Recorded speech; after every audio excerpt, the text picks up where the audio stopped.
दवा dexamethasone corona virus से संक्रमित गंभीर रूप से बीमार मरीजों की जान बचाने में मददगार साबित हो सकती है। ब्रिटेन के विशेषज्ञों का कहना है कि कम मात्रा में इस दवा का उपयोग कोरोना के खिलाफ लड़ाई में एक बड़ी कामयाबी की तरह सामने आया है। जिन मरीजों को गंभीर रूप से बीमार पड़ने की वजह से वेंटिलेटर का सहारा लेना पड़ रहा है, उनके मरने का जोखिम करीब 1/3 इस दवा की वजह से कम हो जाता है। जिन्हें ऑक्सीजन की ज़रूरत पड़ रही है, उनमें 5वें हिस्से के बराबर मरने का जोखिम कम हो जाता है। डेक्सामेथासोन 1960 के दशक से गठिया और अस्थमा के इलाज में इस्तेमाल होने वाली दवा है।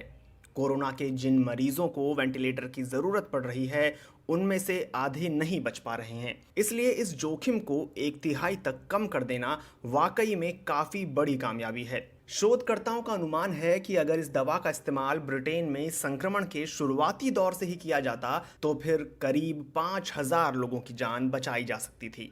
क्योंकि ये दवा सस्ती भी है, इसलिए गरीब देशों के लिए भी काफ़ी फायदेमंद साबित हो सकती है। यह दवा उस परीक्षण का भी हिस्सा है जो मौजूदा दवाइयों को लेकर यह जांचने के लिए किया जा रहा है कि कहीं ये दवाइयाँ कोरोना पर भी तो असरदार नहीं।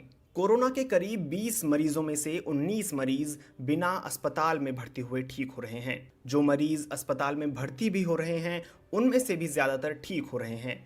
लेकिन कुछ ऐसे मरीज हैं जिन्हें ऑक्सीजन या फिर वेंटिलेटर की ज़रूरत पड़ रही है। यह दवा ऐसे ही अधिक जोखिम वाले मरीजों को मदद पहुंचाती है। इस दवा का इस्तेमाल पहले से ही सूजन को कम करने के लिए किया जाता रहा है और अब ऐसा लगता है कि यह कोरोना वायरस से लड़ने में शरीर में प्रतिरक्षा प्रणाली को मदद पहुंचाने वाली है।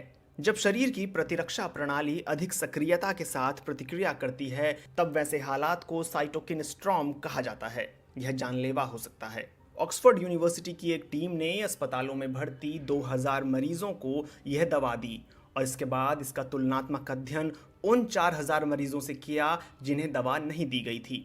इस दल के मुख्य अध्ययनकर्ता प्रोफेसर पीटर हॉर्बी ने कहा कि यह एकमात्र ऐसी दवा है जिसके असर से मृत्यु दर में कमी देखी गई है और यह कमी इतनी है जो कि काफ़ी अहम मात्रा में साबित हो रही है। यह एक बड़ी कामयाबी है। एक अन्य शोधकर्ता प्रोफेसर मार्टिन लैंड्रे का कहना है कि इस दवा की मदद से आप वेंटिलेटर के सहारे जीवित हर 8 में से 1 की ज़िंदगी बचा सकते हैं और जिन मरीजों को ऑक्सीजन की ज़रूरत पड़ रही है, उनमें से करीब हर 20-25 मरीजों पर आप एक मरीज़ बचा सकते हैं।